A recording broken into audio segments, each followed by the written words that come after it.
We are living in a sick, sick world. And I'm not talking about the coronavirus. Let's talk about it. It is officially time for a new vision.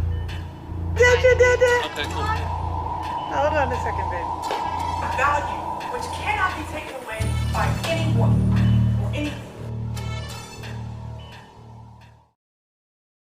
Hey everyone, I hope that your day is going well so far. As I said, y'all, we are living in some sick, sick times. This story breaks my heart on so many levels for so many reasons, and some of you all are probably already aware. This story made national news of a 6-year-old girl who was handcuffed and put in the back of a police car. She was arrested, y'all. This is really sad. Now, the story goes, if you're not aware about what's going on, that the 6-year-old girl was acting up in school. She was acting up so bad, apparently, that she was kicking and scratching and even biting 3 different administrators. I don't know if they're teachers or whoever, someone on the staff, that she was obviously being violent toward. So the school, according to the report, decided to call the police. And when they called the police, a police officer who was semi-retired decided that what was best for this little girl was to put her in handcuffs and arrest her.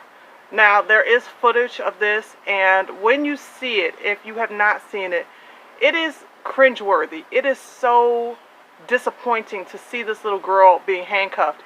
And you know, the comment sections on a lot of the social media platforms are very interesting because a lot of people right away said, this is just not right. This is not okay. And obviously the police department agreed because they fired the police officer. He was semi-retired, but they fired him outright and said this is unacceptable and there was a better way to handle this.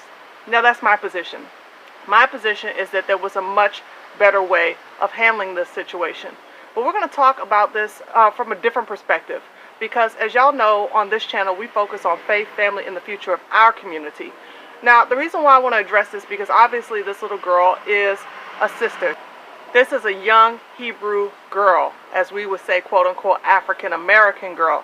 And the thing about this situation that bothers me is that a lot of people were focused on, well, what about the parents and what kind of raising up are the parents doing to this child? And I get that. Trust me, I understand that there are a lot of our children that are raised in very dysfunctional homes, but that was not the point of this story. The point of this story is how far do we take justice when we're talking about a 6-year-old child? How far do we take this whole matter of teaching her a lesson? You know, when it comes to children of other ethnic groups who are acting out, I find that there's all kind of psychologists that will tell you that we need to find out what's the underlying cause of why this child is behaving in the way that they're behaving. Maybe this child is going through something on the inside that they need to be able to express. Maybe this child has autism. There's all kinds of underlying reasons for the child behaving the way the child does. But rather than taking the child to the side as a mature adult, whatever happened to guidance counselors, but taking this child aside as a mature adult and getting to the root cause of why this child is acting out. This administration, this school decided that the best way to handle this was to go and call the police on this girl. Now, I went through the comment section and some people were showing their true colors. They were showing their bigotry. They were showing their hatred, and they kept saying, teach her a lesson. And it got to the point where I even actually had to ask, after I had tried to explain over and over again to one commenter that this was a child. Again, this is a child. I said, I want to know if you will react this way if the situation was changed and the little girl was not black, but she was a Caucasian young lady. Would your opinion change? And of course, they responded back, oh, you're going to pull out the race card. And I replied to them, you didn't answer my question, so I guess you answered my question. You see, a lot of times the thoughts and the opinions that we have about the youth in America, particularly the Hebrew youth, that the culture has, is a biased perspective. And we understand this because, y'all, we're dealing with an extreme amount of closeted white supremacy that thinks that it's okay and that it's acceptable to treat our children and our youth and our teenagers as though they are animals. And it's unfortunate, but we have to be the ones to stand up because we understand the history, the deep, dark history of our children, of our people in this country. This is nothing new. We have gotten so calloused in this country to our youth in particular that we seem to forget that it was our youth that were, during the times of slavery, that were having ropes hung around their necks and carted around by children their own age as though they were their pets. We are living in the same nation that believes that it's okay to abort up to 9,000 of our babies per day. And this is an indictment on us. Y'all, I talk about this on our channel, on this channel, because it is important for us to understand that there is fault on both sides where we have been desensitized into not understanding and appreciating the value of the lives of our own youth. From the womb, we're not appreciating the lives of our children. We are allowing our children to be exterminated before they even get here. And so, of course, there's going to be a callousness in society when we don't care about our own children. We have to begin to care about our children. No one else, as what I showed in that comment section, no one else or any other ethnic group is going to care about our children when we don't care about our children. We have to.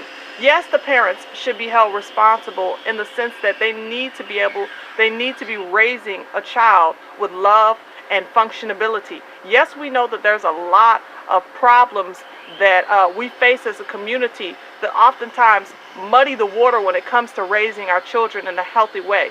But we do have the responsibility still of raising our children for the next generation to not perpetuate the same curses of the last generation. And so I do believe that those parents need to be raising their child in a different way so that this child does not feel that it can go to school and begin to use violence against the administration. There is a rebellion that must be dealt with in our house. We have to deal with the rebellion of our children, but we also have to deal with the rebellion of the children by dealing with the rebellion of ourselves. And there is a rebellion within our community, a sharp rebellion within our community that means that fathers and mothers are not respected as the head and the helpmeet in the home. They're not married, and they don't have the respect from their children because they don't even have the respect for their own selves. And that's a problem. We need to address these things at the root cause. But back to this story, y'all. I find it very, very heartbreaking that this child was traumatized in this way. Someone asked me, well, what would you have done in this situation? When it comes to my children would not respond that way because I've raised them from young to understand and respect authority. But when it comes to other people's children, there is a way in which I would have handled this situation. And it's simply to get down on the child's level, to speak with the child, eye contact, and to do my best to hold the child and to comfort, to de-escalate the situation. Isn't that what we say that the police are supposed to do whenever there's a situation involving our people, where there could be an avoidance of violence? Isn't that what we say that the police should do, de-escalate a situation? Well, if they should do that with grown adults, we should be able to do that with children. De-escalate the situation, get down to the heart. And of course, I don't know whether or not the administration decided to call the parents, because that's not what was reported. The parents definitely needed to be involved in this situation way before the police was involved in this situation. But y'all, I am heartbroken about what happened to this young lady, because this is a trauma that at 6 years old, she's going to remember this. She's going to remember and have fear for the police. This is not teaching her a lesson. This goes beyond teaching her a lesson. And I do not excuse her behavior. She needs to be corrected, absolutely needs to be corrected. But the way that she should be corrected should be done with love. Correction is a process where an adult takes the time to go in maturity and walk alongside of the child so that that child can begin to function in a better way, not in a violent way. So y'all, these are my thoughts. Like I said, I'm very frustrated over this report. There's a lot going on, I know, in our world, but this one really hit home. And I think that it's time that we begin to let the people around us know that it's not acceptable to treat our children in this way, but we have to let them know that by making sure that we are concerned about our own families. And for the record, it appears that this police officer who was fired was a black man. It appears that he was not a Caucasian man. And that is an indictment even further on our community, that this man was not sensible enough to see that he was hurting his own. That's something that we're seeing continuously in our people, and it has to change. It must change. We have to begin to regard our children, our community, with greater respect. That's what we need to do in order to be able to have and gain the respect for the next generation, so that we are not perpetuating the same curses that our forefathers had. So in any case, these are my thoughts, and I want to hear what yours are. Please definitely drop a comment below in the comment section, as well as like and share this. And yeah, I want to know, do you think that this girl should have been handcuffed, or do you say, hey, no, this is going way too far? Let me know in the comment section below.